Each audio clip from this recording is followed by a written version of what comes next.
madaxda Soomaalidu marka ay inta badan iyagoo Dubai ka yimaada Soomaaliya Somaliland in lagu handado oo qaar ay xarig ku mutaystaan marka arinta hadii madax Ethiopian iyo dhulkiina maraan u maleyn maayo inay dhibaatada mudan lahaayeen marka maxay ku dhacday in madaxda Soomaalidu iyagoon waxba dambi ah gaar gelin oo inay dawladda u madax ka yihiin waxay taa dhacday dad Somaliland oo ka sheeg waxa weey horta waxna ana ku qaldan waxna ida ku qaldan yaa ku qaldan waxaan ku qaldanahay magaalada xalatoo kale niman baa noo yimi xafladiyadii noo yimi halkan ku jirta calankay magaalada Soomaaliya ee bartayalha wayna soo sharfeen waxa la iska soo saara baalka iska soo saaray hadii nin Ingiriisi meel calankiisa sita galama ilahay iska soo saara anu markan la fadhiyo soo salaamay qoladan Soomaaliya calankayga baan sitay lama oran madaxweynaha Soomaaliya ku nisay iska soo saara salaanta aan soo salaamay wixii ka dhacay website ka socdo arkay horta taas waxay ku tusaysaa dadkaygu sidoo sas uga qabo Soomaaliya shacbiga weey wa bridge doonay in marka aan dhisno ee wada hadaladan aan doonay kala saaro inta madaxda la xidho waxa weeyaan madaxda la xidho madaxda waxay ku timaadaa dal haday tagiso marka dan tagiyo wada Ethiopia dawladda visa qaata waan soo sheegay laakiin nin wadan ka soo iska oo wasiiro haya oo hargeysa dhex taagan berber dhex taagan dal arko haduu transit waa xaq uu maraya laakiin haduu iska soo galo dalkii Somaliland soo xil haya Soomaaliya kale dadka aan xilkeen waxaan bilaa visa ku yimaadeen laakiin nin xil haya oo siyaasi marka la arkay berber iska dhex socda ma hargeysa de waxa weeye nin Kristaan oo kale diintiisa fadhiya ma ogaan sanadii nin Kristaan diin fadhiyo ma diin Soomaaliyeed buu fadhiya ودولك أنا جوالية، تبغى كمان القابنا أبوي، كان كريستيان كل مدية، نيمت جيبوتي، كينيا، ويوغندا يعني بحاجة إلى إثيوبيا، متكسبة ما وحي ما أقرأ إن الدولة سومالو عليك سميسون، وحي كيف فائديا مغناشين. marka hadda idinku wadanka kala goysaan oo Soomaaliland soo hankoodii ma أنا لو wadada jiro ma kay kala noqon ismaaciil geer wax kan ilaa Soomaaliland jecelahay ha keeno Soomaaliya Djibouti ha keeno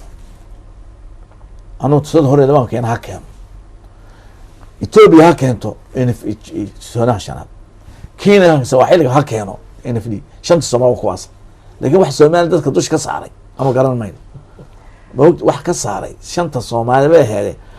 bal waa kaas ismaaciil geer waa kan idin imanaya Soomaaliya fanaaniintii isku oohinisay هذه كذا تهاي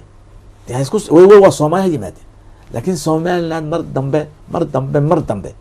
ثلاثة إلا يا ما قفكي الدنيا أنا والضلة أنا صاحب لكن إذا جاني Somaliland أنا وقت إسكالو منين حسن الشيخنا وحي وعبد سنة وعبد شري عبد قاسم وكل شري وكل شري كان عبد الله نجبوها بوقتي إن كان صار أهين ما كان أنا مش شعران لكن عندنا عرب كيسو إلى لينشري كوره البنادر كه إلا الله قبل أبوك الله يلاهو علي مهدي أي وحنا كوه الله راس كامبوني لا راس كامبوني وحكومة وحنا من نسوق قاعد كريم ورتولة اللي هين ما مقص ما ينقل أبوك ما ينقل مركا عبير هنا وحاسوك هذا اللي يعني مو حسن تركيا وكلاه الله ما أنا تركيا حكويري ورد أفكار يعني كذا نمكينا غير بنادر ما تقانا ضد كسر الله معامله أفكين حكي أم كوير أو حان صورتجينه أداو دلينيا سيتشوشيا ما قال هذا Somaliland أنا إلهي سبحانه وتعالى أبوري نو أبوري أنا إلهي كسبوا التلدي ده هينا هل كانوا مرنين مريسا Somaliland أنا اسكو كينه حسن الشيخ يا علي مهدي يا عبد القاسم أو يشرف راعو واللي يقول يا Somaliland ما يتكلم ما في ما هيستري حبيت اسكو شيكس وقتها هذا Somaliland شو مثلا أنا Somaliland اسكو كينه أنا كلا شرني ما أني تن نودن معها marka inay riwaayad isku sheekeeyaan ma anaga nagu xiran tahay Cameroon kuma xidna Cameroon hargeysa walaga bilaan ku keeni karin Faysal hadda koor waxa jirtay inaad tiri qofkii Soomaaliya magaceeda laga maqlo carabka hal jaro aan kula kaftamay maanta aad madaxweynaheedii la fariistay xagga lagu jaraa ma ana waxaan qofka Somaliland ku khalmaama Soomaaliya oo dadka wali maskaxdoodu marka isbees ku carabta joogayo Soomaaliya tagay fasax wanaagay Soomaaliland u jeeda kuwaas aan carabka laga jaro si magaca Soomaaliland u bartaan